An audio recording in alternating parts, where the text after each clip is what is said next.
Pittsburgh, Pennsylvania, March 2nd, 1976, 11:47 p.m.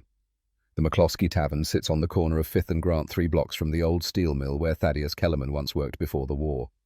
The neon sign flickers red, then dark, then red again. Inside, the air smells of cigarette smoke and 30 years of spilled beer ground into the floorboards. Thad sits alone at the end of the bar, 56 years old, grey stubble, hands that shake when he reaches for the glass. He's wearing the same flannel shirt he wore yesterday, and the day before. The bartender, Joey, who knows better than to ask questions, pours another bourbon without being asked. On the bar in front of Thad lies a newspaper clipping, yellowed with age. The paper crackles when touched. The headline reads, "Local pilot becomes last ace in a day."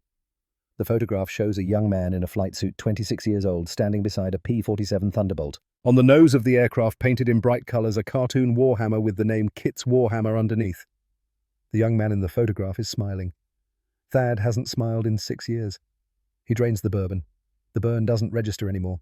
He's been drinking long enough that his throat forgot what it felt like to not burn.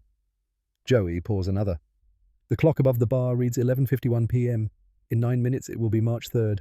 Another day, another reason to pour another drink. Thad picks up the newspaper clipping. His fingers leave smudges on the paper. He's read this article 10,000 times, maybe more. He knows every word, every comma, every lie dressed up as heroism. His eyes drift to the photograph of the P-47, to the name painted on the nose.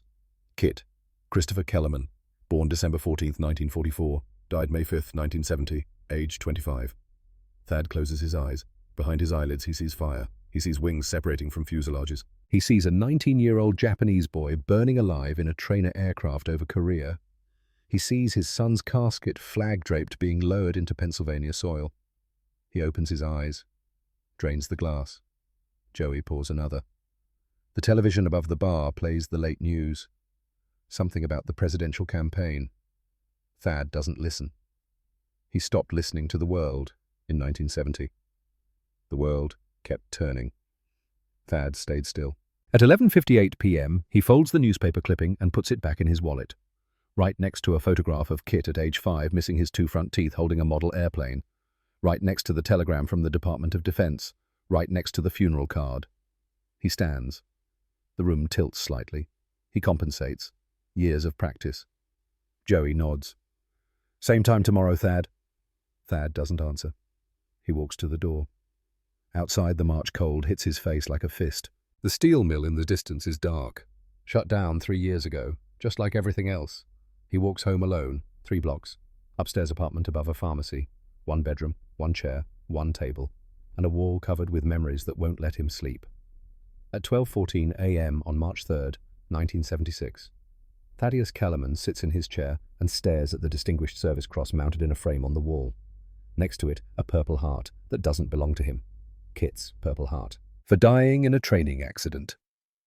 Thad reaches for the bottle he keeps beside the chair. The glass is empty. The bottle is empty. He is empty. And 31 years ago on August 13th, 1945, at exactly 11:23 in the morning, he was a god. August 13th, 1945. 11:23 a.m. Korea Standard Time. 28,000 feet above Kimpo Airfield, Korea. The sky is perfect. Not a cloud. Just endless blue stretching in every direction, the kind of blue that only exists at altitude where the air is thin and the world below looks like a painted map. The sun hangs directly overhead.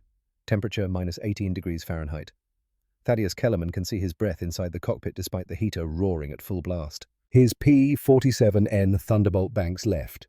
The control stick feels solid in his right hand. The throttle sits snug in his left. Through the windscreen, Korea spreads out below brown and green patches of farmland, grey ribbons of roads, and somewhere down there, hidden in the morning haze, Kimpo Airfield. The radio crackles. "River flight. This is River lead. Maintain combat spread. Eyes open. Intel says light resistance, but trust your instruments, not the briefing." Thad keys his mic. "River 4, copy." His voice sounds calm, professional. It's a lie. His heart hammers at 140 beats per minute. His flight suit sticks to his back with sweat despite the cold. His mouth tastes like copper and fear. 9 missions, 0 kills. 9 times he's flown across the East China Sea. 9 times he's escorted bombers or strafed airfields or searched for targets that weren't there. 9 times he's come home with a full ammunition load and nothing to show for it. The other pilots have a nickname for him. He heard it 2 weeks ago in the mess hall. Someone said it loud enough to be heard, but quiet enough to pretend it wasn't meant for him. Kellerman the Sightseer.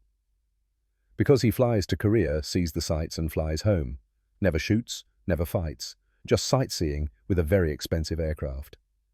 Thad checks his instruments. Fuel 267 gallons across wet wings and internal tanks. Airspeed 387 miles per hour indicated. Altitude 28,000 feet. Engine Pratt & Whitney R280077, double Wasp, radial 18 cylinders, 2,800 horsepower running smooth. Oil pressure normal, cylinder head temperature normal. Ammunition 3,400 rounds of 50 caliber, 425 rounds per gun across 8 Browning M2 machine guns. Everything is normal, except his hands. They're shaking. He grips the stick tighter. The shaking doesn't stop. It never does before combat. Not that he's seen much combat, but he knows what combat looks like. He's seen the gun camera footage in the debriefing room. He's watched other pilots describe their kills calm, clinical, like discussing a sporting event. Thad wonders if he'll freeze when the moment comes. He wonders if he has what it takes. He wonders if his father wondered the same thing in 1918 when the Marines sent him to a place called Belleau Wood with a rifle and a prayer. Through the canopy, Thad sees the rest of River Flight spread across the sky. 4 P-47Ns flying in a loose combat formation, each aircraft separated by enough distance to maneuver but close enough to support. River Lead flies at the front.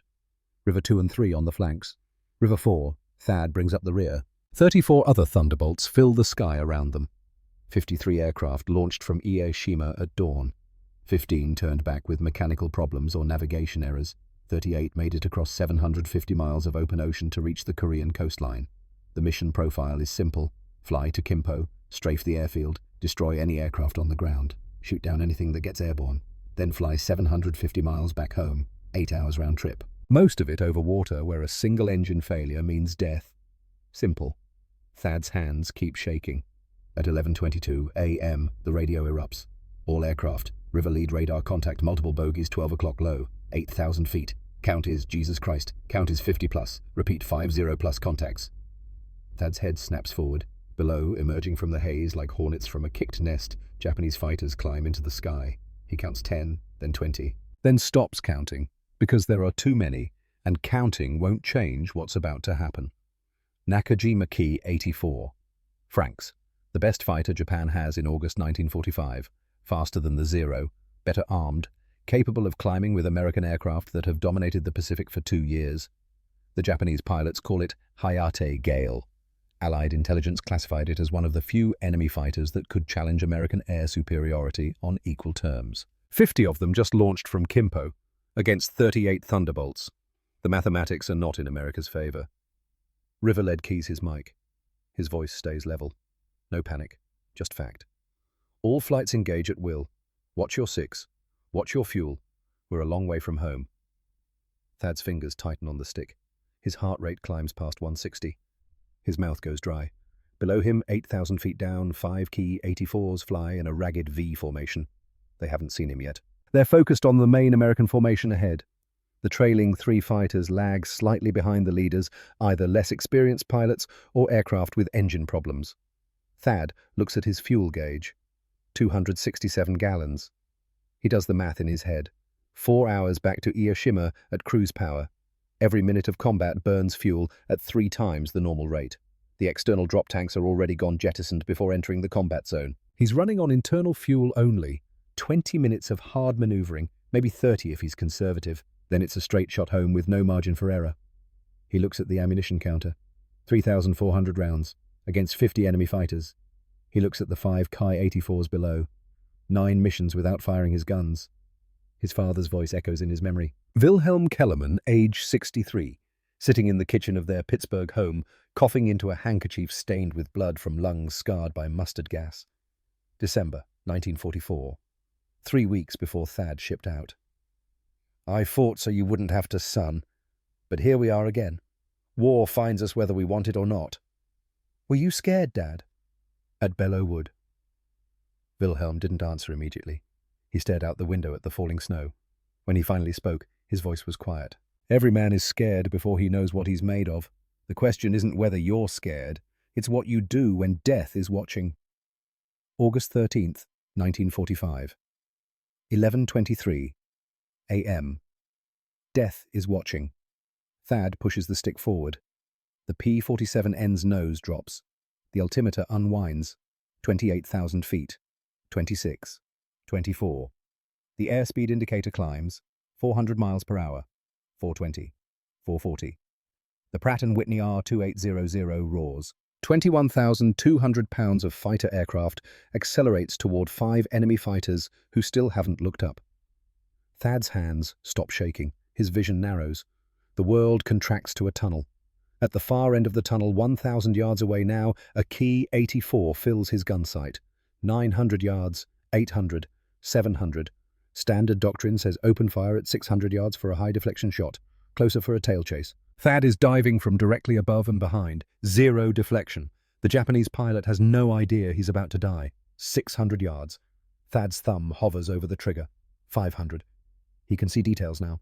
The olive-green paint on the Ki-84's fuselage, the red rising sun on the tail, the canopy slightly open for ventilation. 400 yards. His breathing slows. In, out, in. The tunnel vision sharpens. 300 yards. Too close to miss. Thad presses the trigger. 8. Browning M. 2 50 caliber machine guns open fire simultaneously. The sound is indescribable. Not a rattle, not a roar. Something between thunder and the end of the world. The P-47 shudders as 6,400 rounds per minute pour out of the wings. Tracers every 5th round painted with phosphorus reach across the sky like fingers of light. They converge on the Ki-84's engine cowling. The first rounds punch through aluminum. The next 20 shred the cylinders of the Nakajima Ha-45 radial engine. Oil sprays. Coolant vaporizes. The engine doesn't just fail, it disintegrates. Black smoke erupts from the cowling. The Ki-84 shudders. The pilot slumps forward in his harness, either hit by a ricochet or unconscious from trauma. Thad doesn't know. He doesn't have time to know. The Japanese fighter enters a flat spin. Nose down, tail up, rotating lazily as it falls toward the Korean countryside 8,000 feet below. Thad releases the trigger. Firing time, 1.7 seconds. Rounds expended, 68. The tunnel vision breaks. Sound rushes back. The radio is screaming. Voices overlapping. Someone yelling about bandits at 3 o'clock. Someone else calling for help. River lead, coordinating the chaos. Thad doesn't hear any of it. He's staring at the spinning Ki-84. He just killed a man. Not theoretically. Not in a training simulation. He put 68 rounds of 50 caliber ammunition into another human being and watched him fall. The thought lasts less than a second, because the second Ki-84 is turning toward him. The Japanese pilot has seen his wingman die. He knows where the threat came from. He's rolling right, pulling hard, trying to bring his own guns to bear. The Ki-84 can turn inside a P-47. It's lighter, more maneuverable. In a dogfight, the advantage belongs to Japan. Thad doesn't dogfight. He has speed, altitude, and 8 machine guns. He pulls the nose up slightly, leads the turning Ki-84 by 3 aircraft lengths, presses the trigger again, this time 127 rounds, 3.2 seconds. The geometry is wrong for a clean kill. Only about 30 rounds hit, but 30 rounds of 50 caliber is enough. The Ki-84's right wing root explodes, not from fire, from structural failure. The wing spar, already stressed by a high G turn, shatters under the impact of half-inch projectiles traveling 2,800 feet per second. The wing separates from the fuselage. Physics takes over. An aircraft with one wing cannot fly. It doesn't glide. It doesn't fall gracefully. It tumbles. The fuselage spins wildly as asymmetric lift tears it apart in mid-air. Thad sees pieces, a section of tail, the canopy, something that might be an arm or might be debris. He doesn't look long enough to know. The third Ki-84 in the formation breaks hard left and dives for the deck. The pilot has seen enough. 2 wingmen dead in under 10 seconds. Survival instinct overrides training. He runs. Thad lets him go. Chasing one fleeing fighter means losing sight of the other 49. And somewhere in the chaos above Korea, 37 other American pilots are fighting for their lives. Thad pulls the P-47 into a climbing left turn. His eyes scan the sky. Aircraft everywhere. Thunderbolts and Franks and something else, twin-engine shapes he can't identify at this distance. Smoke trails mark the paths of damaged machines. At least 2 parachutes drift below. He can't tell if they're American or Japanese. The radio is still screaming. River 3 is hit, repeat. River 3 is hit. Hydraulics gone, heading for the coast. 2 bandits on my 6. I need help. Somebody get these guys off me. Watch the sun. They're using the sun. Thad ignores the voices. He scans his instruments. Fuel 241 gallons. He burned 26 gallons in less than 3 minutes of combat. At this rate, he has maybe 15 minutes before he has to break off and run for home. Ammunition counter. 3,205 rounds remaining. He's fired 195 rounds. Killed 2 enemy fighters. The mathematics say he has enough ammunition for another 17 kills at this rate. The thought is absurd. Nobody gets 17 kills in one mission. His eyes sweep the sky again. Movement at 10 o'clock low. 800 feet below his current altitude. 2 aircraft flying in close formation, heading northeast. Thad blinks. Squints. The silhouettes are wrong. Not fighters. Not bombers. Something else. He rolls inverted and pulls toward them. As he closes, recognition hits. Yokosuka K-5Y Willow trainers, biplanes, canvas-covered fabric stretched over wooden frames. The kind of aircraft that belongs in a museum, not a combat zone. Maximum speed 132 miles per hour. Armament none. Crew 2. Instructor and student. Training aircraft. Thad's finger eases off the trigger. These aren't combat fighters. These are kids learning to fly. They have no business being here. Somebody made a mistake. Some Japanese commander got confused or desperate and launched every aircraft on the field combat ready or not. Thad watches the 2 Willows fly northeast. They're wearing Japanese markings. Red rising suns on the fuselage and wings. Legitimate military targets under the rules of engagement. But they're trainers. Thad's father's voice again. Belleau Wood, 1918. The Germans sent boys at the end. 15, 16 years old. Uniforms too big. Rifles they barely knew how to load. We shot them anyway. Orders are orders. Legal targets are legal targets. But I still see their faces. The 2 Willows separate. One turns east, the other continues north. Thad rolls the P-47 and dives toward the closer one. The Willow pilot sees him. Too late. A Thunderbolt diving at 400 miles per hour versus a biplane cruising at 130. The mathematics are cruel. The Willow tries to turn. The canvas wings flex. The wooden frame creaks under the G-load. Thad centers the gun sight, leads by half a wingspan, presses the trigger, 43 rounds, 1.1 seconds. The fabric wings ignite like tissue paper soaked in gasoline. Fire spreads across both wings simultaneously. The wooden frame underneath burns. The Willow doesn't fall so much as collapse in mid-air structure and aerodynamics failing at the same moment. Through the flames, Thad sees the cockpit. 2 men, one in front, one in back. The instructor is trying to bail out. The student is frozen paralyzed by terror or inexperience. Neither man escapes before the Willow hits the ground. The impact throws a column of black smoke into the sky. Thad pulls up, levels out. His ammunition counter reads 3,162 rounds. 3 kills. 43 rounds to kill a trainer carrying 2 men who probably had a combined flight time of less than 100 hours. The radio crackles in his ear, but he doesn't hear the words. He's staring at the smoke column, thinking about the 2 men. The instructor who trained pilots, the student who would never solo. Both dead because Thad followed the rules of engagement. Legal targets, legitimate kills. He searches for the second Willow. It's gone. Escaped into a cloud bank or disappeared against the terrain below. The pilot survived. Thad will never know his name. Movement above. Thad's head snaps up. 4 aircraft diving out of the sun. Key 84 francs. Perfect bounce. Textbook ambush. They've positioned themselves with the sun behind them, speed building altitude advantage secured. The attacking pilot's dream. Thad has maybe 2 seconds to react. 2 seconds to make a decision that determines whether his son Christopher ever sees his father again. Most pilots would run. Diving away from an attack preserves speed, preserves options, gives you a chance. Running from a diving fighter also exposes your tail, your engine, your cockpit. Easy targets for pilots who know how to lead a shot. Thad doesn't run. He pulls, hard. The stick comes back into his lap. The P-47's nose rises. Airspeed bleeds away as the fighter claws for altitude. 180 miles per hour. 160. 140. The 4 Key 84s are diving at 450. Combined closure rate, 630 miles per hour. Time to collision, 4.1 seconds. The Japanese pilots have to adjust their aim. They expected the American to dive or break away. Instead, the Thunderbolt is climbing toward them. Head on. Suicidal. For 1 second, confusion disrupts their attack. 1 second is enough. At the last possible moment, 0.8 seconds before collision, Thad rolls inverted and pulls. The P-47 reverses direction while the K-184s overshoot. Their diving speed carries them past and below. The geometry has changed. The hunters are now targets. Thad rolls upright and looks down. 4 Japanese fighters below him, climbing back up, but still slow, still vulnerable. He selects the trailing aircraft and pushes the nose over. The dive is steep, almost vertical. The airspeed indicator climbs past 460. The P-47 is built for this. Republic Aviation designed it to dive. The thick wings, the heavy airframe, the big radial engine up front. Everything about the aircraft says, "Point me at the ground, and I will get there faster than anything else in the sky."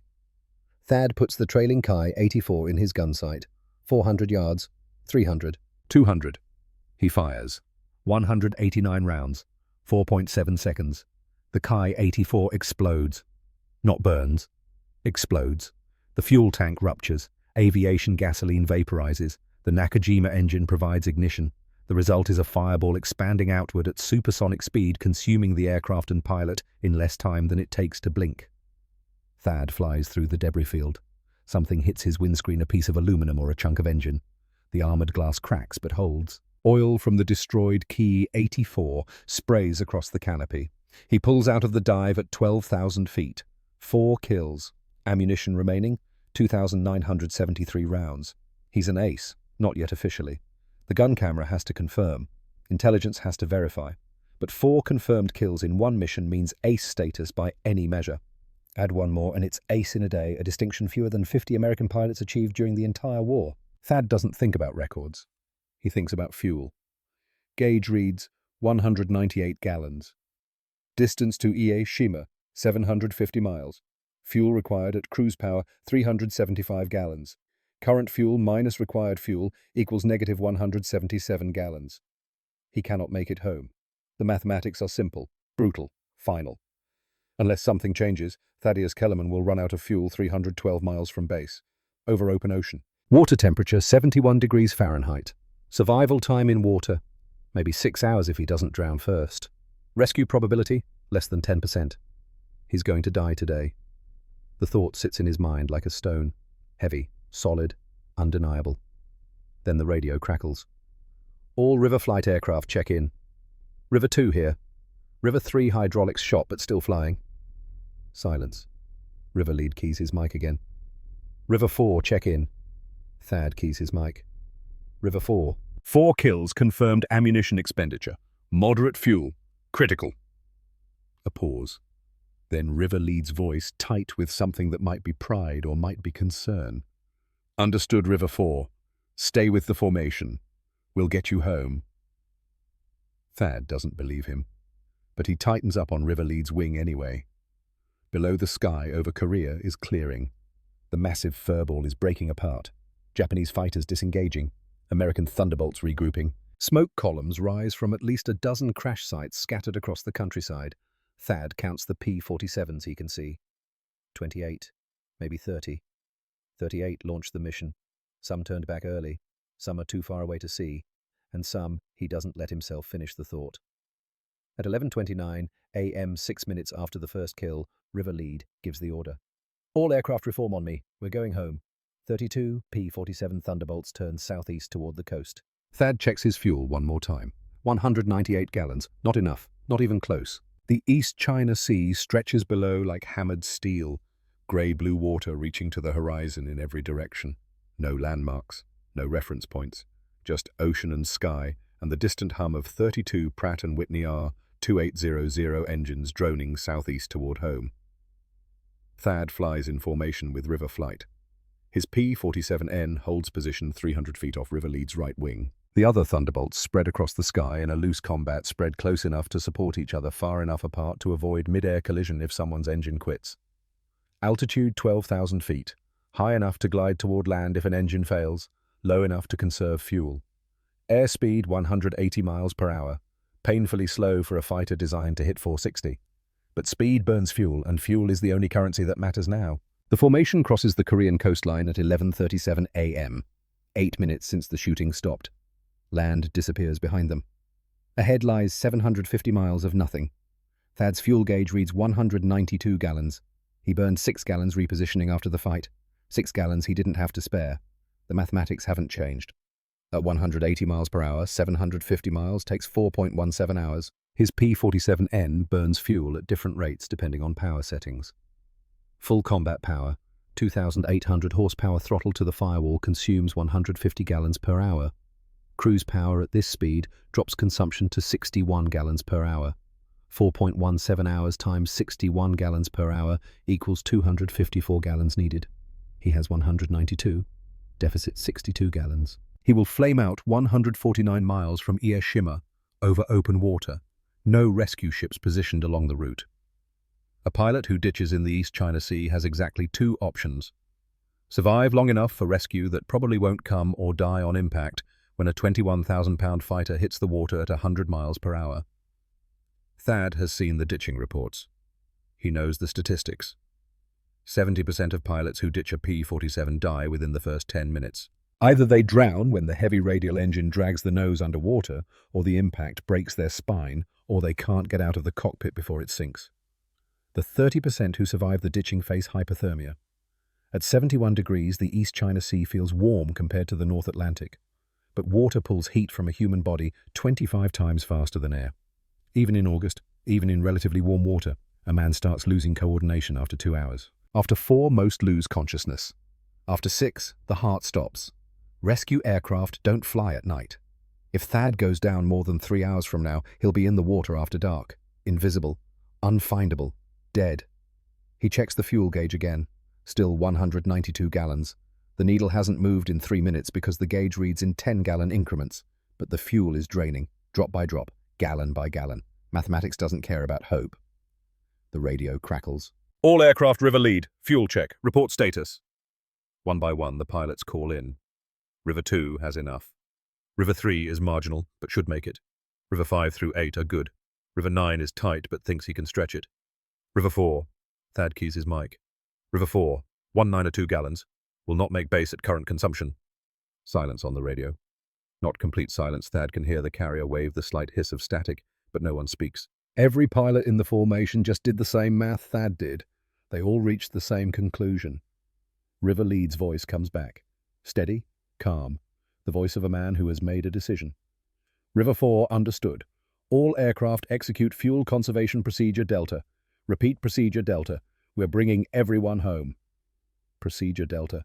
Thad has heard of it, never seen it executed. It's not in the official manual. It's the kind of thing that gets passed down through whispers in the ready room, demonstrated once by a flight instructor who learned it from someone else, who learned it from someone else, going back to pilots who flew over France in 1918.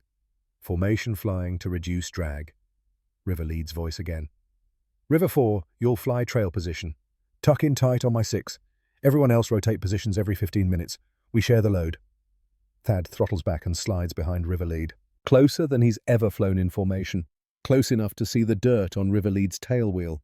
Close enough that if River Lead sneezes and twitches his stick, they'll have a mid-air collision. This close, Thad's P-47 flies in River Lead's slipstream. The disturbed air flowing off River Lead's aircraft creates a partial vacuum. Thad's engine doesn't have to work as hard to maintain speed. The reduction isn't huge, maybe 12%, maybe 18% if he positions perfectly, but 12% of 61 gallons per hour is 7 gallons per hour saved. 7 gallons per hour for 4 hours is 28 gallons. Still not enough to close a 62-gallon deficit, but it's something. The formation settles into the new configuration. River 4 tucked tight behind River Lead. River 2 and 3 slightly stepped down on the flanks. The other Thunderbolts spread in a protective envelope around them. Nobody speaks.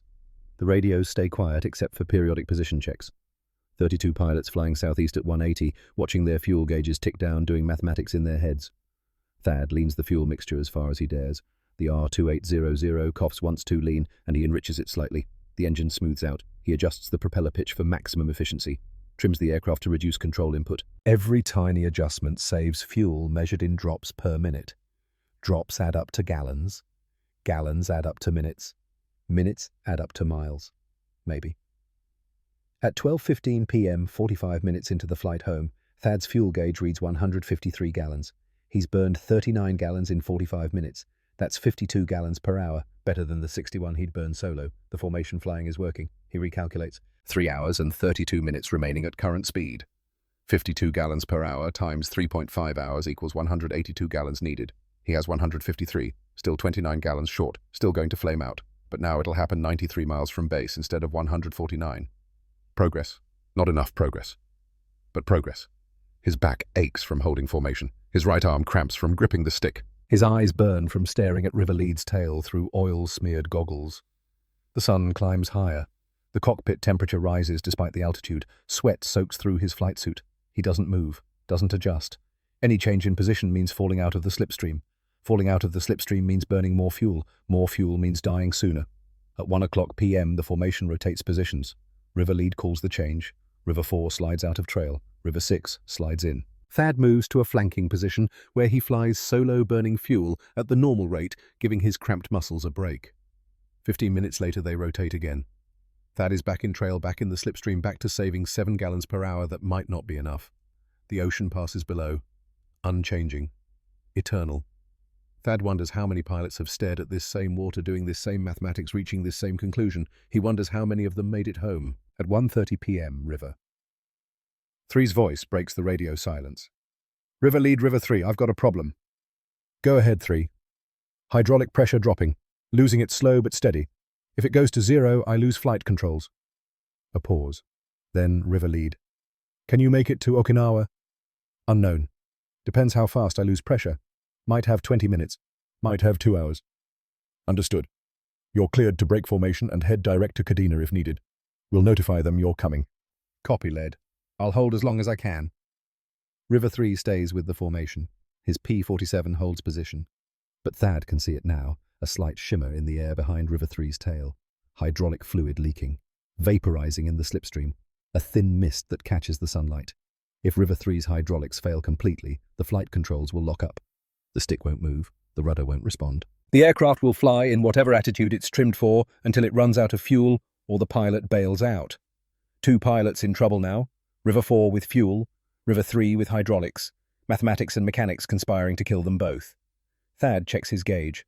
127 gallons, 2 hours and 50 minutes remaining to Iyashima at current speed.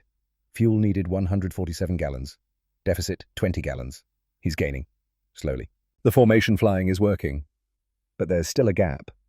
20 gallons, 64 miles. The difference between landing on a runway and ditching in the ocean. At 2 p.m., the headwind picks up. Thad feels it first as a slight buffeting. The P-47 wants to drift left. He corrects with rudder, checks his airspeed. Still 180 indicated, but the ground speed, the actual speed over the water, has dropped. River Lead confirms it. All aircraft, we're picking up a headwind. 15 knots from the southeast. Adjust your fuel calculations accordingly.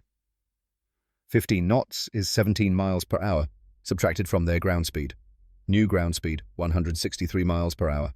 New flight time to Iyashima, 3 hours and 6 minutes remaining.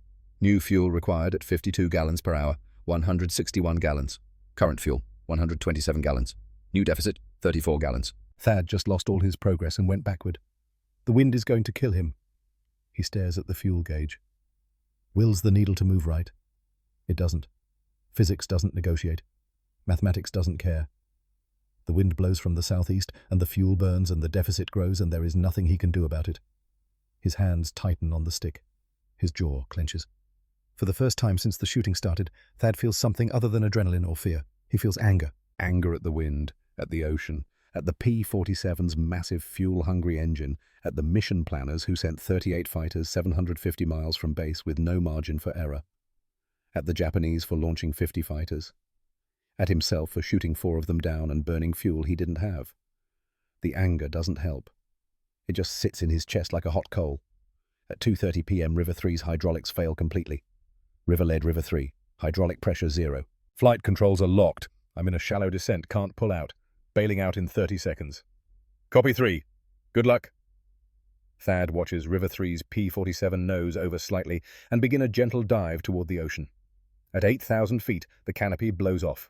2 seconds later, a small black dot separates from the aircraft and tumbles through the air. A parachute blooms white against blue sky.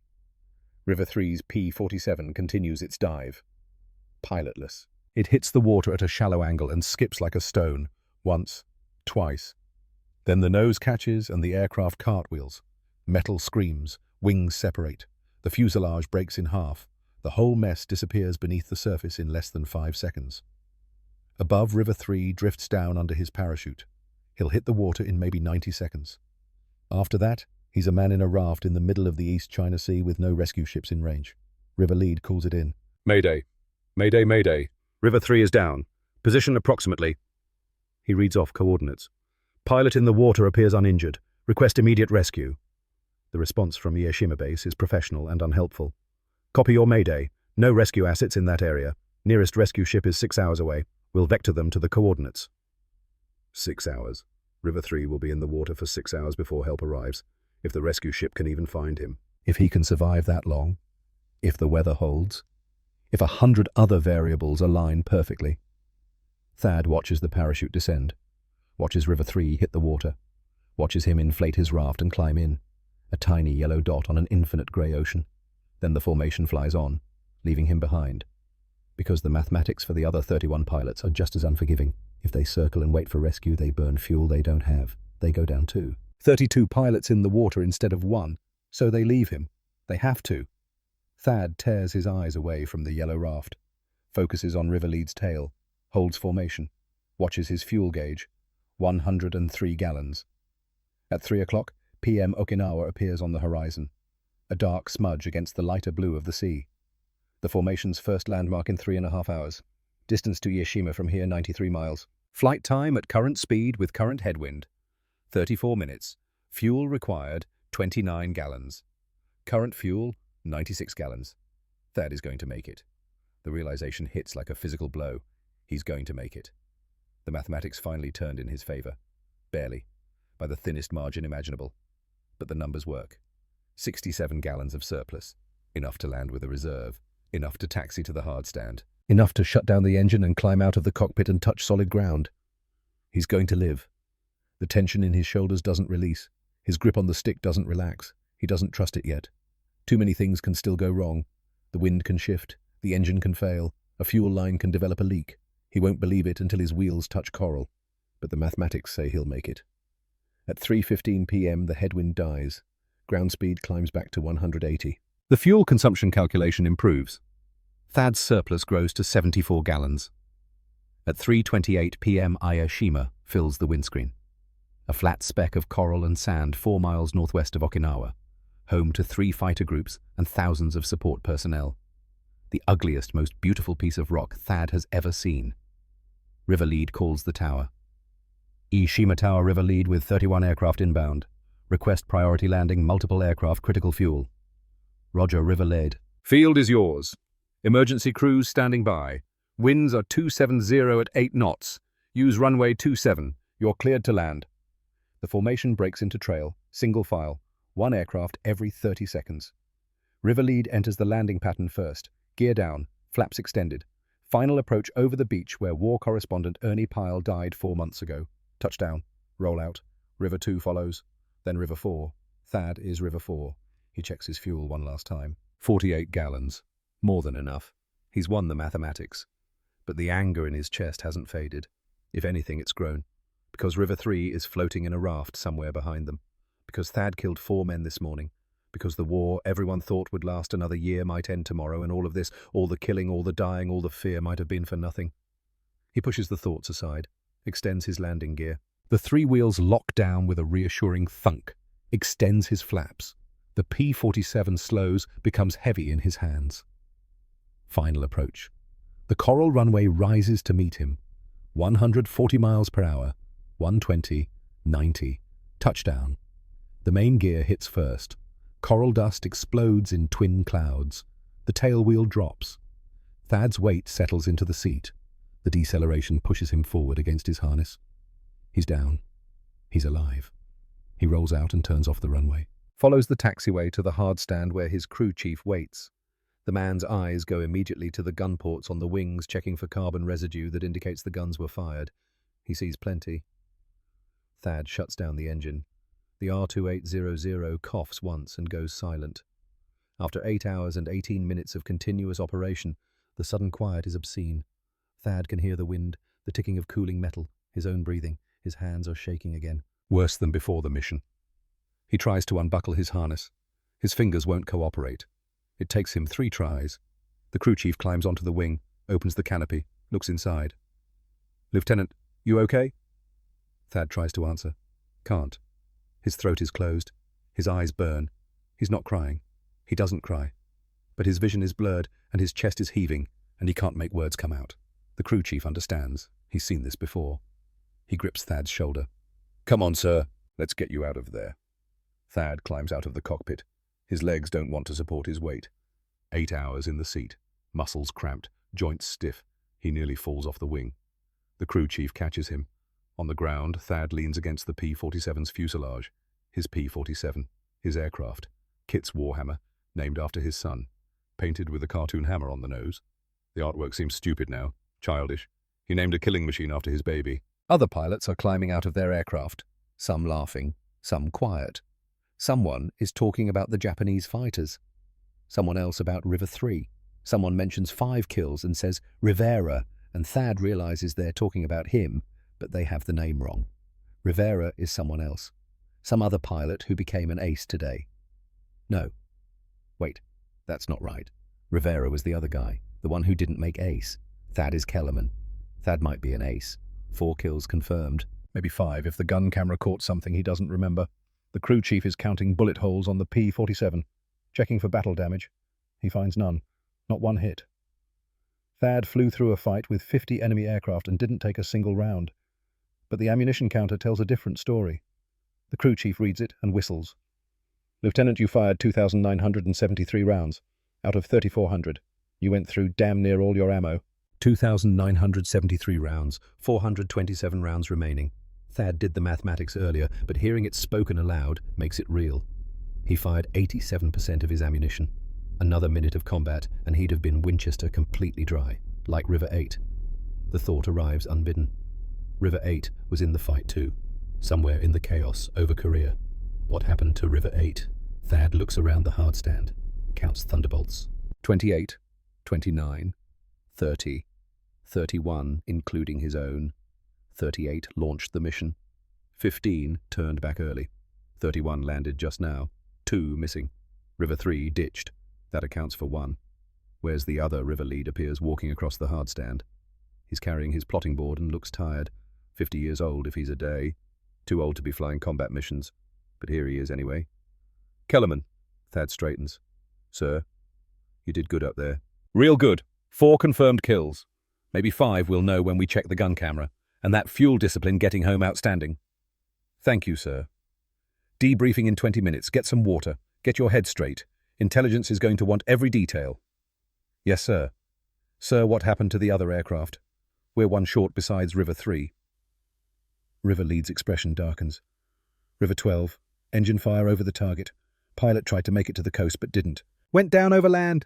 No shoot. River 12. Thad tries to remember who flew River 12. Doesn't know. Probably spoke to the man this morning at breakfast. Probably sat next to him during the briefing. Can't remember his name. That man is dead now, burning in a wrecked P-47 somewhere in Korea. River lead claps Thad on the shoulder. 20 minutes. Debriefing room. Don't be late. He walks away. Thad stands beside his aircraft. The shaking in his hands has spread to his whole body. He's cold despite the August heat. His stomach twists. For a moment he thinks he might vomit. The feeling passes. He looks at his P-47, at the cartoon hammer on the nose, at the name Kit's Warhammer painted in bright yellow letters. Kit is 1 year old, back in Pittsburgh, doesn't know his father, won't remember this day, won't know that Thad killed 4 men, maybe 5, in 6 minutes of violence over a country neither of them can spell. Thad reaches into his flight suit, pulls out his wallet, opens it. Inside is a photograph. Kit at 3 months old, laughing, missing teeth because he doesn't have teeth yet. Just gums and drool and pure joy. Thad stares at the photograph. He thinks about the Japanese pilot in the Ki-84, the one who exploded. That pilot probably had a photograph too. Maybe a wife, maybe a son Kit's age. Maybe a father who fought in some earlier war and told him about proving himself when death is watching. Now that pilot is scattered across 8,000 feet of Korean sky because Thad pressed a trigger for 4.7 seconds. The photograph blurs. Thad's eyes burn again. He blinks, puts the photograph away, closes the wallet, puts it back in his flight suit. 20 minutes until debriefing. He walks toward the ready room. Other pilots cluster in small groups, talking, gesturing, reliving the fight. Someone is laughing. Someone else lights a cigarette with shaking hands. Thad walks past them. Doesn't stop. Doesn't talk. In the ready room, someone has already started developing the gun camera film. The technician feeds the film into a projector. The images flicker to life on the white wall. Thad's camera. Thad's kills. First kill. The Ki-84 takes hits across the engine cowling. Smoke erupts. The fighter enters a spin. Second kill wing separation. The aircraft tumbles. Pieces fly. Third kill. The Willow trainer catches fire. The fabric wings burn. Thad can see the two men in the cockpit, can see their faces, sees the instructor trying to bail out, sees the student frozen. The room is silent. Someone mutters, "Jesus Christ." The footage continues. Fourth kill. The Ki-84 explodes. Fireball. Debris. Fifth kill. Another Ki-84. Thad's guns fire. The enemy aircraft takes hits. Smoke pours from the engine, but it's still flying, still under control. Then the footage shows the enemy fighter turning toward Thad, aggressive, attacking. The guns go silent. The footage shows the gun barrels, no muzzle flash, no tracers, empty. But Thad's aircraft flies straight at the enemy, head on. The Japanese fighter grows larger in the frame, larger, collision imminent. Then the enemy breaks off, turns right. The footage shows Thad pursuing, the enemy maneuvering, Thad matching every move. No shots fired because there are no shots to fire. Then another P-47 enters the frame from above. Its guns light up. The enemy aircraft disintegrates. The footage ends. The technician rewinds the film. "That's everything, sir. 5 kills. First 4 are clean. 5th is complicated." The intelligence officer, a Captain Thad doesn't know, studies the footage. The 5th aircraft was damaged by Lieutenant Kellerman's fire. It was maneuvering defensively due to Kellerman's pursuit. The kill shot was delivered by another pilot, but the opportunity was created by Kellerman. Under current doctrine, credit is awarded based on who made the kill possible. The 5th victory is Kellerman's. Someone in the room starts clapping. Then everyone is clapping. Thad stands in the back, doesn't move, doesn't acknowledge the applause. 5 kills, ace in a day, last pilot in United States history to achieve that distinction. The intelligence officer turns to Thad. "Congratulations, Lieutenant. You just made history." Thad's mouth is dry. He swallows, finds his voice. "Sir, permission to speak." "Go ahead." "The 3rd kill, the trainer, those were students, not combat pilots." The captain's expression doesn't change. "They were flying military aircraft with military markings in a combat zone. Legitimate targets under rules of engagement. The kill stands." "Yes, sir." "Any other questions?" "No, sir." "Then sit down. We need your full debrief for the mission report." Thad sits. For the next 90 minutes, he describes everything. Altitudes, airspeeds, ammunition expenditure, fuel consumption, every detail the intelligence officer wants.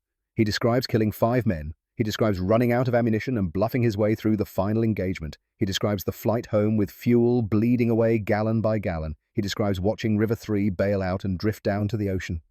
He describes all of it in a calm, professional voice that doesn't sound like his own. At 5:45 p.m., the debriefing ends. The intelligence officer closes his notebook. "Outstanding work, Lieutenant. Your Distinguished Service Cross recommendation will be filed tonight. You should receive confirmation within the week." Distinguished Service Cross. Second highest award for valor the United States Army can bestow, surpassed only by the Medal of Honor. Thad nods. "Thank you, sir." Dismissed. Thad walks out of the ready room. Outside, the sun is setting, orange and red spreading across the western sky. The air smells like aviation fuel and coral dust and the ocean. In the distance, crews are refueling and rearming the P-47s for tomorrow's mission. Thad walks to his tent. Inside, 3 other pilots are already asleep, exhausted from their own missions. He lies down on his cot without removing his flight suit. Sleep doesn't come. He stares at the canvas ceiling, sees the Willow trainer burning, sees the 2 men in the cockpit, sees the Ki-84 exploding, sees River 3 floating in his raft. At midnight, someone runs through the camp shouting, "The war's over, Japan surrendered. The war is over." Men pour out of tents, cheering, crying, embracing. Thad doesn't move. He lies on his cot and stares at the ceiling and thinks about how he became an ace in a day on August 13th, 1945. 48 hours before the war ended. 48 hours too late for it to matter. 48 hours too late for River 12. Too late for the 2 men in the Willow trainer. Too late for 4 Japanese pilots whose names he'll never know. Outside, the celebration continues. Inside, Thad closes his eyes and sees fire. Los Angeles, California. September 23rd, 1946. 2:17 p.m. The train from San Francisco pulls into Union Station with a screech of brakes and a hiss of steam. Thaddeus Kellerman steps onto the platform carrying a duffel bag that weighs more than it should. Not from what's inside 2 uniforms, a shaving kit, some paperwork, but from what it represents. The end of one war, the beginning of another. 27 years old. Distinguished Service Cross on his chest. 5 kills over Korea 14 months ago. Last ace in a day in United States history. The man who steps off that train looks like he should be on a recruiting poster. The man inside feels like a ghost haunting someone else's body. Margaret waits at the platform's end. Maggie, his wife, 26. Dark hair pinned in victory rolls. Blue dress with white polka dots. She holds Christopher Kit on her left hip. The boy is 21 months old now. Thad hasn't seen him since he was 6 months. Before Korea. Before everything. Maggie's face lights up when she spots him. She waves. Kit doesn't react. To the baby, this man in uniform is a stranger. Thad walks toward them. Each step requires conscious effort. Left foot, right foot, smile. Look normal. Don't let them see. Maggie shifts Kit and throws her free arm around Thad's neck. Kisses him. Her lips are warm. She smells like ivory soap and department store perfume and everything good about a world Thad isn't sure he belongs in anymore. "You're home," she whispers against his ear. "You're finally home." "Yeah." His voice sounds rough. He clears his throat. "I'm home." She pulls back, studies his face. Her smile falters. "You look tired. Long trip. Are you okay?" The question is simple. The answer isn't. "I'm fine." The lie tastes like ash. Maggie turns Kit toward him. "Look, sweetheart, say hi to Daddy." Kit stares at Thad with eyes the same color as his own grey-blue like storm clouds. No recognition, no joy, just careful assessment from a toddler who's learned to be wary of strangers. The boy's lower lip trembles. He turns away, buries his face in Maggie's shoulder. Something breaks inside Thad's chest. Small, sharp, like a hairline fracture in glass that will spread over time. Maggie laughs nervously. "He's just shy. He'll warm up. Won't you, Kit?" Kit says nothing. Won't look at his father. Thad reaches out, touches his son's back with one finger. The boy flinches. "It's okay," Thad says quietly. "Take your time, buddy." The apartment Maggie found sits on Sunset Boulevard above a drugstore.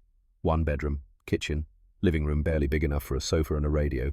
But the rent is affordable on Maggie's telephone operator salary and Thad's mustering out pay. She's made it nice. Yellow curtains, flowers in a mason jar on the kitchen table, photographs in dime store frames on the walls. One photograph stops Thad cold. It's him, standing beside Kit's warhammer. The P-47's nose art visible cartoon hammer bright colors the name painted in yellow. Thad is smiling in the photo, flight suit crisp, posture perfect. The picture was taken 3 days after the ACE mission.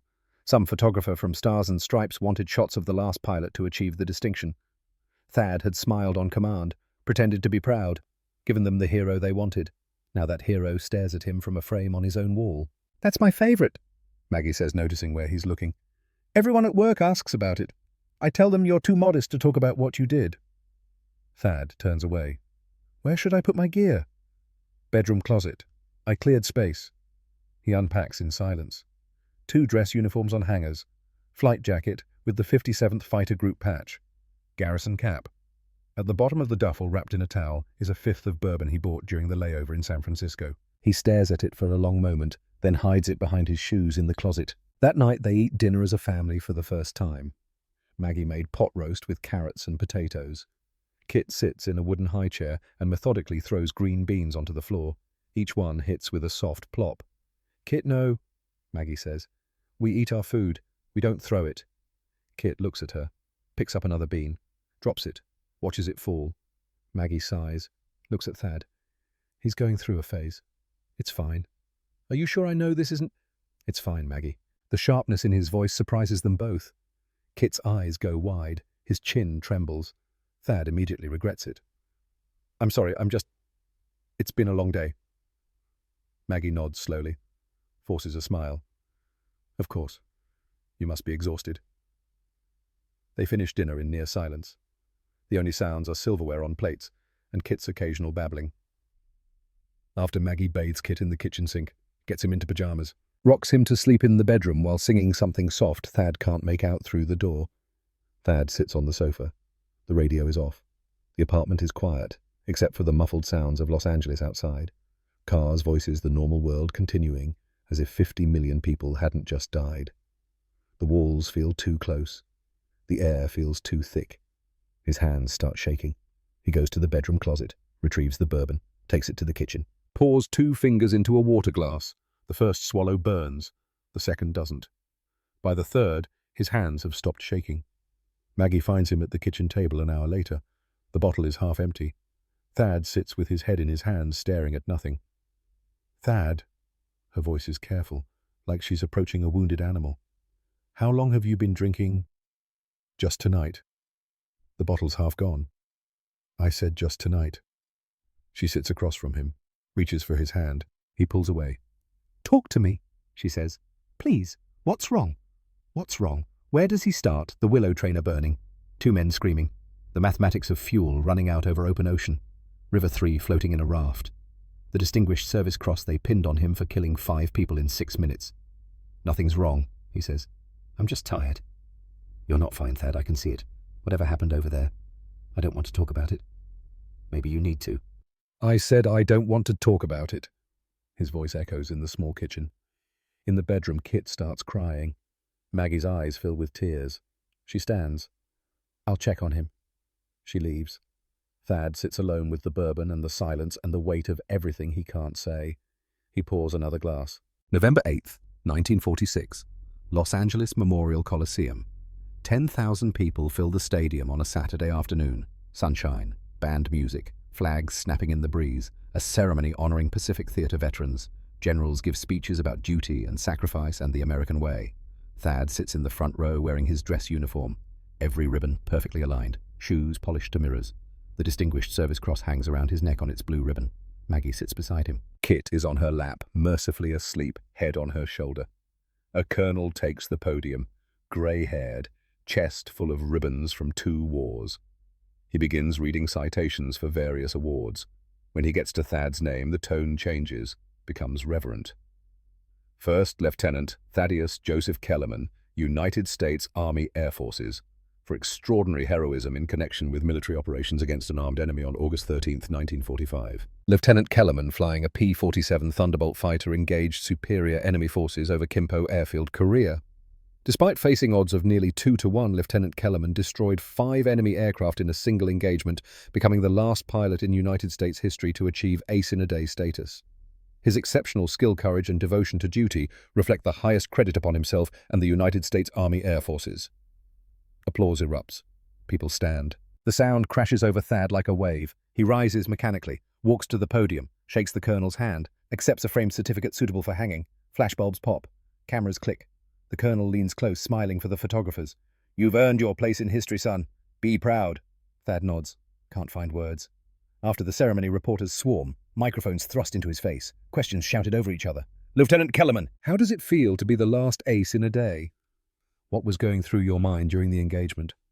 Will you write a book about your experiences? Thad's answers are automatic, practiced, hollow. I was doing my job. I was focused on the mission and supporting my squadron. I have no plans to write a book. One reporter, young eager, probably never left the States during the war, presses harder.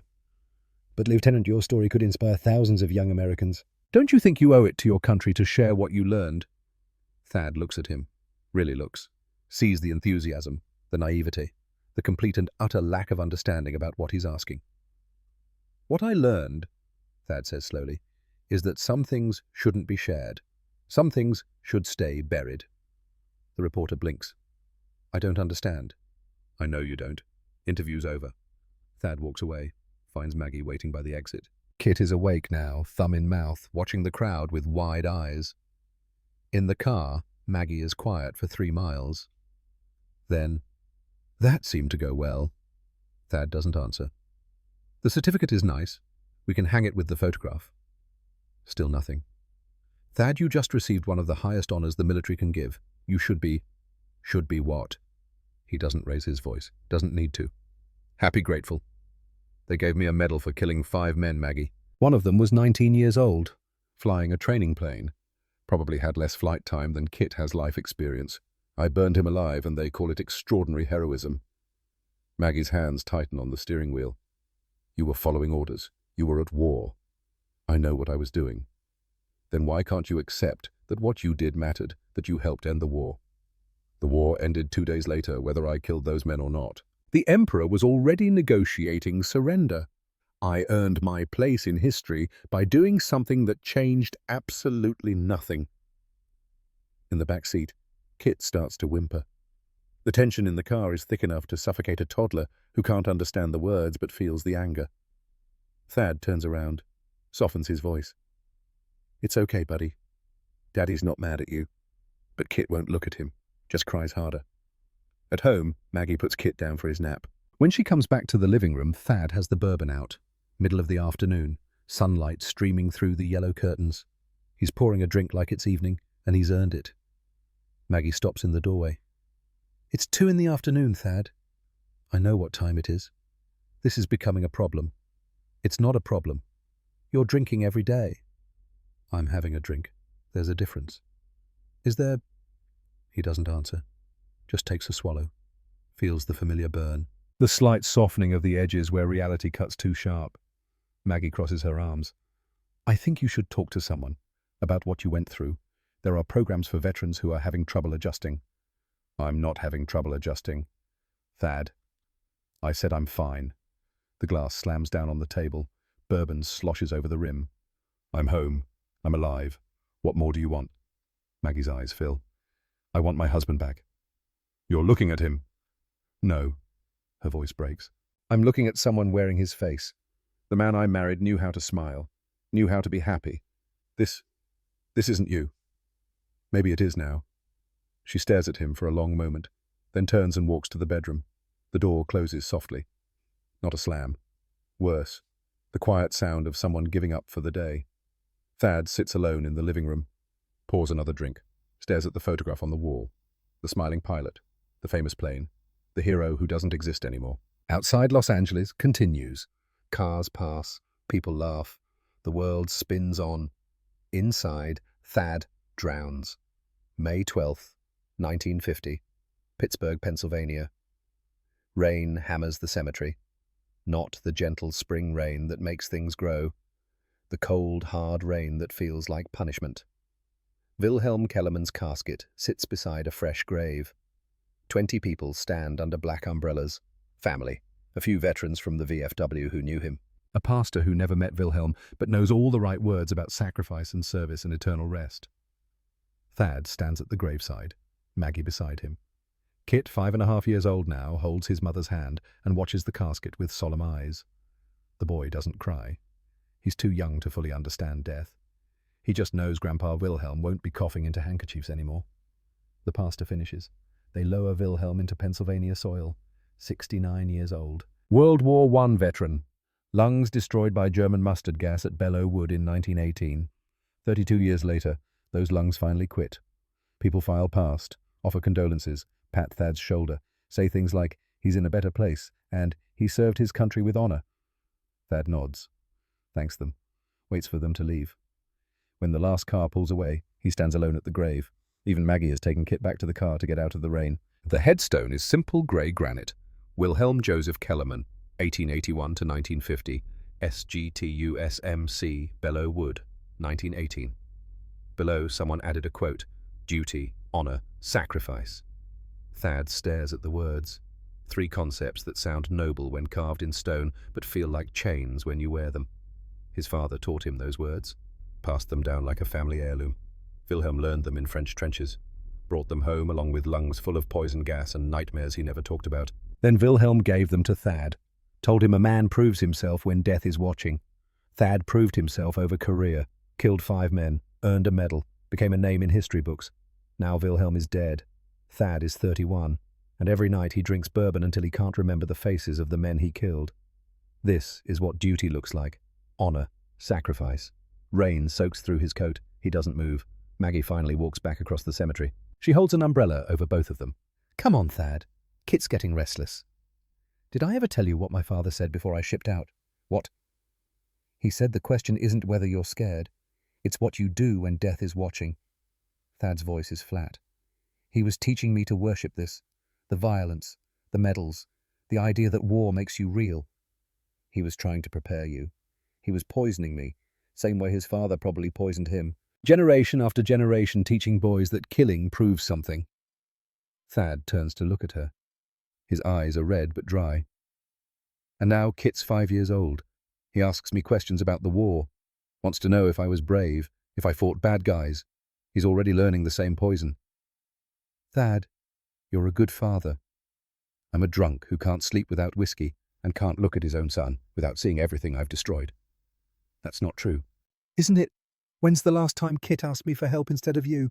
When's the last time he ran to me when he had a nightmare? Maggie doesn't answer. He knows something's wrong with me, Thad continues. He can't name it, but he knows. And someday he'll be old enough to ask real questions. What do I tell him then? The truth. That his father killed 5 men for a medal that means nothing. The medal means something. To who? Not to the men I killed, not to their families, not to me. He looks back at his father's grave. Wilhelm died believing he did something that mattered. 32 years of coughing up blood from gas that destroyed his lungs. He thought it was worth it. Duty. Honor. Sacrifice. Maybe it was. Or maybe we're all just teaching our sons how to die. Maggie is quiet. Rain drums on the umbrella. In the parking lot, Kit's face appears in the car window, small, pale, watching his parents with worry beyond his years. Let's go home, Maggie says softly. Home is the apartment in Los Angeles. They fly back the next day. Kit sits between them on the plane reading a comic book about fighter pilots, colourful drawings of P-51s shooting down enemy planes, explosions rendered in bright yellows and reds, heroes smiling in every panel. Kit points to a drawing. Dad, did you fly a plane like this? Similar. Mine was a P-47. Did you shoot down bad guys? Bad guys. Like it's that simple. Like the 19-year-old in the Willow trainer was a bad guy. Like the war was cowboys and Indians instead of industrial-scale killing. I shot down enemy planes, Thad says carefully. How many? 5. Kit's eyes go wide. 5? Wow. Were you scared? Yes. But you did it anyway. Yes. Kit grins, returns to his comic book, satisfied.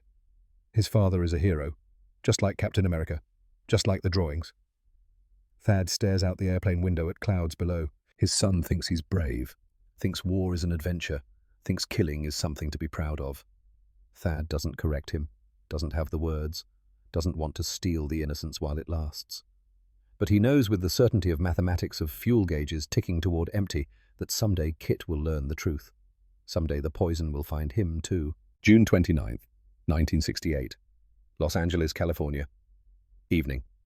Kit Kellerman stands in the living room of his parents' apartment wearing an olive green army uniform, 23 years old, 6 feet tall, Wilhelm's jaw, Thad's eyes.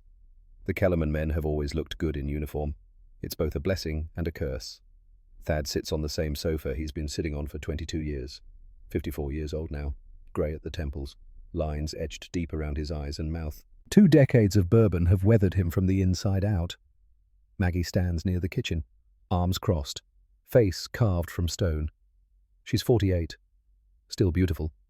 Still here, though, Thad sometimes wonders why. Kit shifts his weight. The brand new uniform is still stiff, creases sharp enough to cut. He clears his throat. I leave for Fort Polk tomorrow. 6 a.m. bus from downtown. Basic training starts Monday. Thad says nothing, just stares at his son in that uniform. Kit continues. After basic, I'm going to flight school. They accepted me for the warrant officer program. I'll be flying helicopters. Helicopters. Thad's voice is rough. He hasn't said much in the 3 days since Kit came home and announced he'd enlisted. Hueys, I assume. Yes, sir. Door gunner or pilot. Pilot track. But I'll crew them first. Learn the systems from the inside. Thad nods slowly. And then Vietnam. Yes, sir. Probably. Probably. A bitter laugh. Son, there's no probably. You're going to Vietnam. That's where they send helicopter pilots these days. You know that. I know. Then why? Kit's jaw sets. Stubborn. That Kellerman trait that's been getting them killed for generations. Because it's the right thing to do. American soldiers are dying. Someone has to go. Not you. Why not me? You went. Grandpa Wilhelm went. It's what the men in this family do. Your grandfather died coughing up blood from German gas. I came home and spent 20 years trying to drink away what I did. You think that's something to aspire to? I think you both did your duty. Served your country. That matters. Duty. Thad stands. Walks to the wall where his medals used to hang. The nails are still there. Small holes in the plaster where the frames once were. You want to know about duty, I'll tell you. Duty is killing 5 men in 6 minutes. Duty is burning a 19-year-old alive in a training plane. Duty is coming home with a medal that mocks you every time you look at it. Kit's voice hardens. You're a war hero, Dad. The last ace in a day. I grew up seeing those medals on the wall, reading about what you did. You inspired me. I inspired you to enlist in a war that's killing boys your age for no goddamn reason. It's not for no reason. We're stopping communist aggression, defending democracy. That's what the generals tell you. That's what the politicians say. You know what it actually is, rice paddies and jungles and boys dying for objectives that don't matter. You can't know that. I know war, Kit. I know what it does. I know what you're walking into. Maggie steps forward. Her voice shakes. That's right. Please, baby. Don't do this. You don't have to go. Kit turns to her. His expression softens slightly. Mum, I've already signed the papers. I've taken the oath. It's done. Then undo it. Her composure cracks. Tears spill.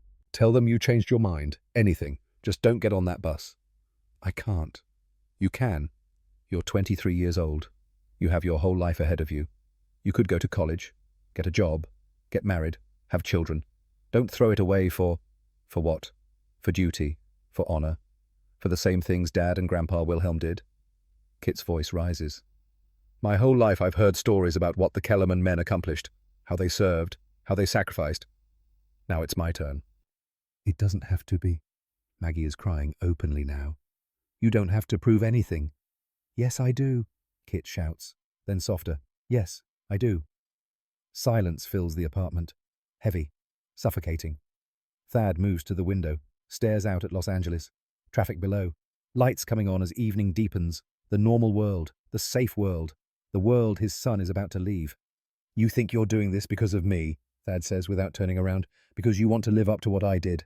Be the man you think I am. Yes, you're wrong. Thad turns, looks his son in the eye.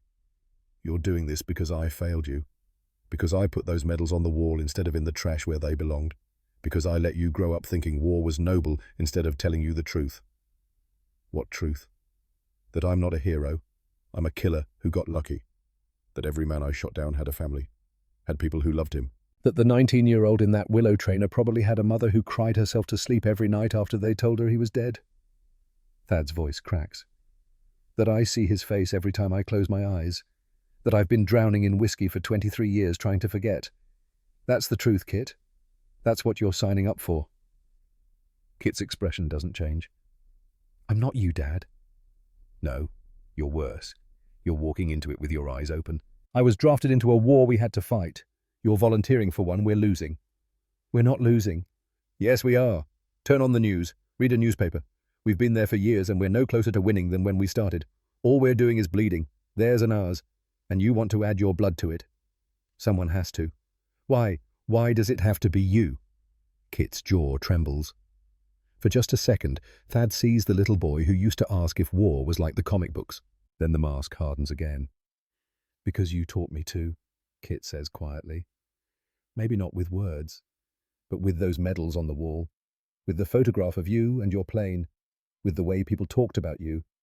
You taught me that being a Kellerman man means going to war. So that's what I'm doing. The words hit Thad like bullets. Because they're true. Every single word. Kit picks up his duffel bag. My bus leaves at 0600. I'd like you both to be there. But I understand if you can't. He walks to the door, pauses with his hand on the knob. I love you, Dad. I'm doing this because of you, not in spite of you. I hope someday you'll understand that.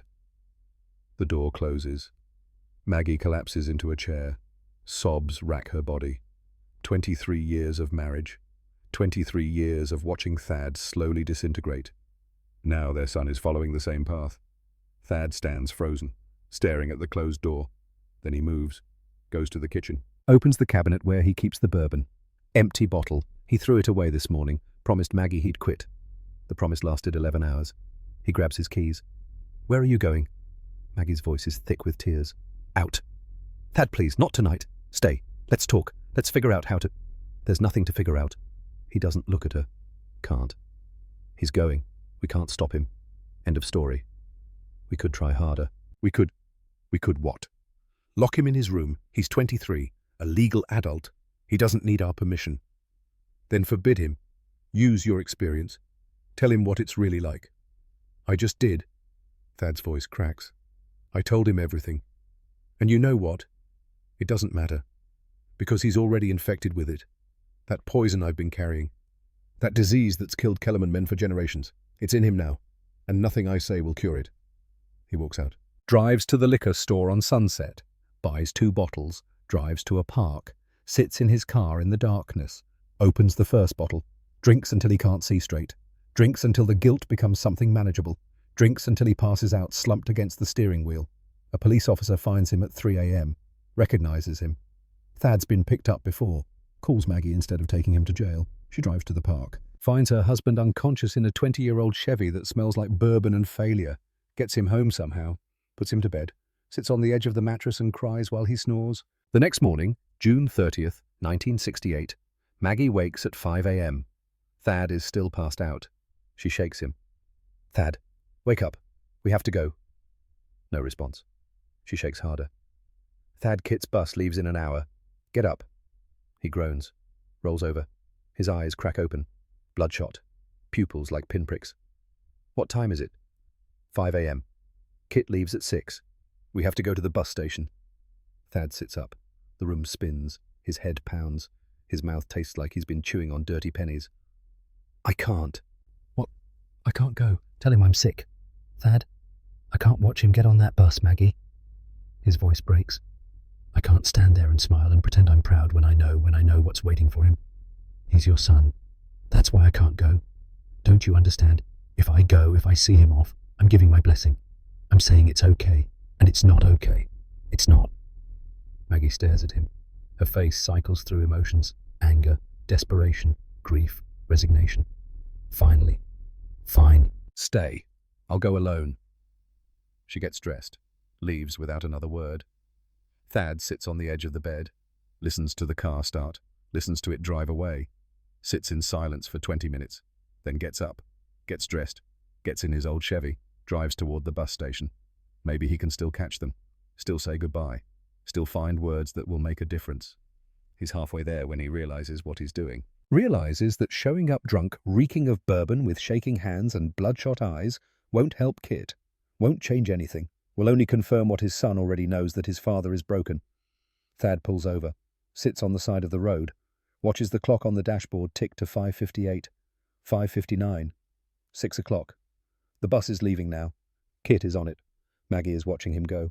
And Thad is sitting in a car 3 miles away crying for the first time in 23 years. May 5th, 1970. Los Angeles, California, 3:47 p.m. The Western Union boy looks about 16, pimples on his forehead, uniform 2 sizes too big. He stands at the apartment door holding a yellow envelope like it might explode. Telegram for Mr. Thaddeus Kellerman. Thad takes it. His hands are steady. He's been sober for 6 days, longest stretch in years. Maggie made him promise after Kit left. No drinking until Kit comes home safe. It's been almost 2 years, 703 days. Thad has been counting. He opens the envelope. The world ends. The Department of Defense regrets to inform you that your son, Second Lieutenant Christopher Kellerman, died on May the 5th, 1970, at approximately 14:30 hours as a result of a training accident at Nellis Air Force Base, Nevada. Second Lieutenant Kellerman was piloting a T-38 Talon jet trainer when the aircraft experienced catastrophic engine failure during takeoff. The aircraft crashed and exploded on the runway. Second Lieutenant Kellerman and his flight instructor, Captain Robert Hayes, were killed instantly. A ground crew member, Technical Sergeant David Morrison, also perished in the resulting fire. Your son died in service to his country. The nation shares your grief and honors his sacrifice. The telegram falls from Thad's hands. His knees give out. He collapses onto the floor of the apartment he's lived in for 24 years. Kit is dead, not in Vietnam, not in combat, not even in war. In Nevada, on a runway, learning to fly jets, 25 years old. The same age Thad was when he became an ace. The Western Union boy backs away. Sir, are you okay? Should I call someone? Thad doesn't hear him. Doesn't hear anything except a roaring in his ears like the R2800 engine at full power. The boy runs. Thad sits on the floor, picks up the telegram, reads it again. The words don't change. Killed instantly, died in service honours his sacrifice. The words are lies. Pretty lies to make death sound noble. Kit didn't die in service. He died trying to be something he wasn't, something Thad taught him to worship. The bedroom door opens. Maggie comes out. She's been working night shifts at the hospital, became a nurse after Kit left, needed something to do with her hands and her mind. She sees Thad on the floor. The telegram. No. The word is a whisper. No. She snatches the telegram, reads it. Her face goes white. The sound that comes out of her is not human. It's the sound of a mother's heart breaking, of 25 years of love being torn away in a single sentence. She collapses beside Thad. They sit on the floor together, not touching. Both destroyed. Both unable to process what's real. He's gone, Maggie whispers. Our baby. He's gone. Thad can't speak, can't think, can only see the telegram over and over. Training accident. Kit didn't even make it to war.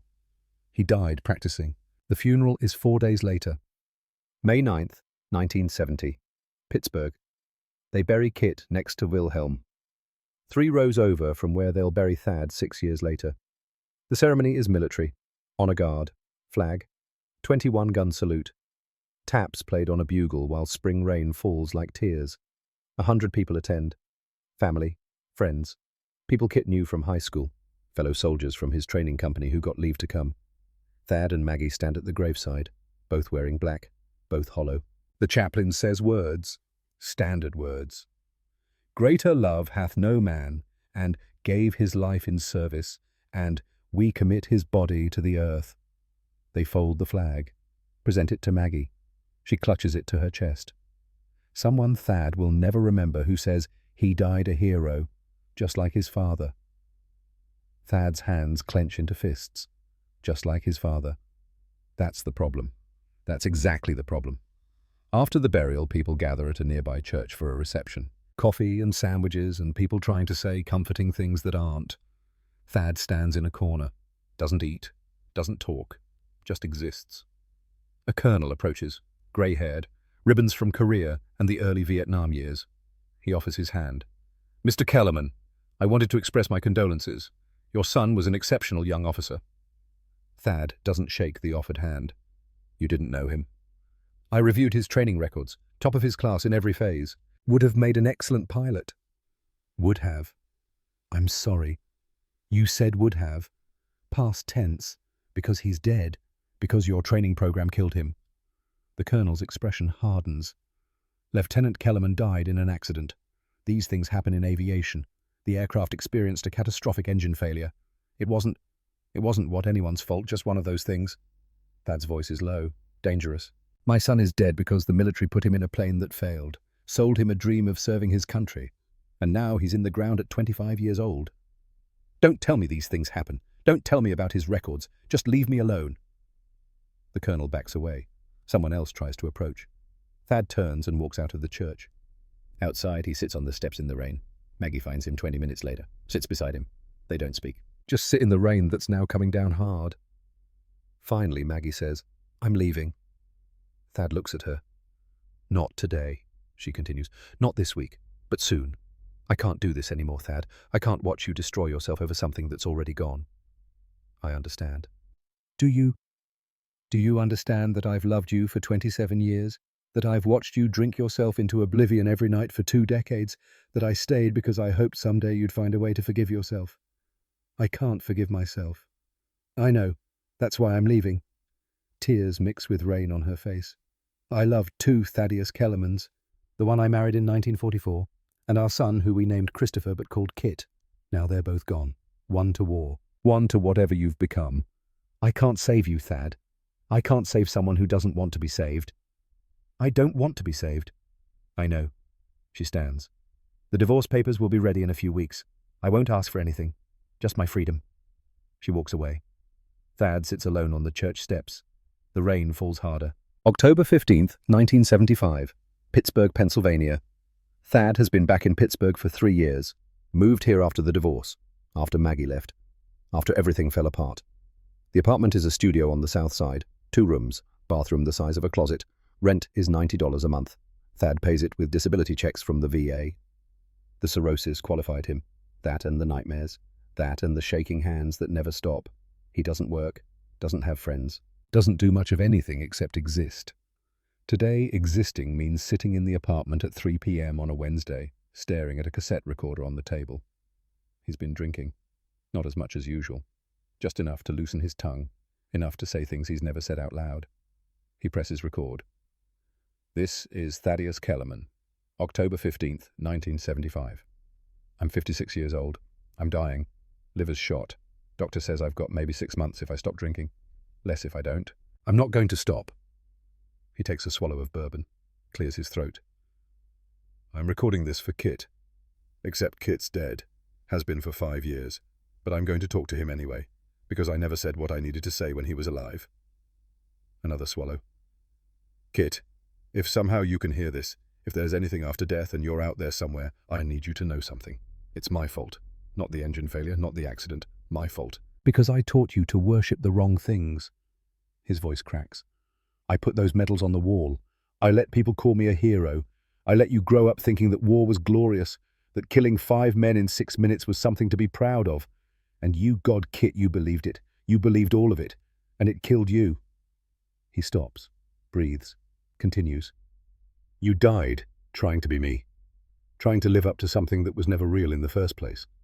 I'm not a hero. I'm a killer. I shot down 5 Japanese pilots. One of them was 19 years old, flying a trainer. I burned him alive. They gave me a medal for it, and you saw that medal and thought I want to earn one too. Tears now, falling freely. I should have thrown those medals away.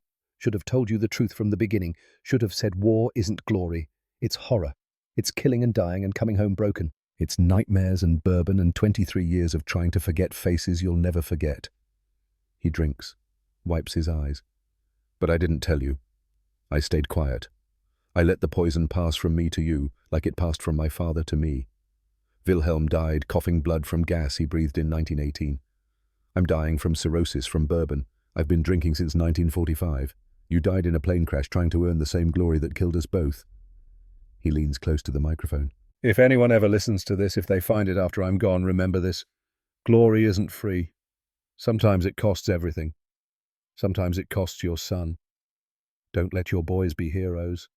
Let them be alive. Let them be normal. Let them be anything except what the Kellerman men have been. His voice drops to a whisper. I'm sorry, Kit. I'm so goddamn sorry. I loved you more than anything, but I loved those medals too, and I let them kill you. That's my sin. That's my burden. And in 6 months, maybe less, I'll take it to the grave, where it belongs. Silence. Then, I miss you, son. Every single day. He reaches over. Presses stop. The cassette recorder clicks off. Thad sits in the silence of his apartment. The bourbon bottle is half empty. He'll finish it tonight. Buy another tomorrow. Keep going until the liver finally quits. He picks up a photograph from the table. Kit, at 5 years old, missing his front teeth, holding a model airplane, smiling. That smile is what kills him every day. Not the telegram, not the funeral, not even the flag they gave Maggie. That smile. That pure, innocent, trusting smile of a boy who believed his father was a hero. Thad sets down the photograph, pours another drink, waits for death to come watch again. March 3rd, 1976, 9:23 a.m. The landlord finds Thad's body when he comes to collect late rent. The apartment door is unlocked. Thad lies on the bed, curled on his side, eyes half open. The coroner estimates he died around 2 a.m. Liver failure. Blood toxicity from years of alcohol abuse. 56 years old. On the table beside the bed, an empty bourbon bottle, a water glass, and a cassette recorder. In Thad's wallet, a photograph of Kit, the telegram from 1970. A yellowed newspaper clipping about the last ace in a day. On the floor of the closet, wrapped in a towel, the Distinguished Service Cross. Tarnished. Forgotten. The landlord calls the number listed as next of kin. Maggie. She's remarried now. Lives in San Diego. A different life. She catches the next flight to Pittsburgh, identifies the body, makes arrangements, finds the cassette tape, listens to 3 minutes of it, stops, can't continue. Donates it to the Library of Congress Veterans History Project years later, where it sits in an archive box rarely opened. The funeral is small, 11 people, no military honors. Thad specified that in a will nobody knew existed. No flag, no ceremony, just a gravestone with basic information. They bury him 3 rows from Kit, 4 rows from Wilhelm. Margaret, she never went back to using Kellerman stands at the grave after everyone else leaves. She places something on the fresh dirt. A photograph. Thad and Kit, 1946. Both smiling, both whole, both still believing in something. "I loved you," she whispers. "Both of you. I'm sorry I couldn't save either of you." She turns and walks away. The groundskeeper will remove the photograph the next day per regulations, but for a few hours it sits there in the March sun. A father and son, together again, smiling like they used to, before the war came home and never left.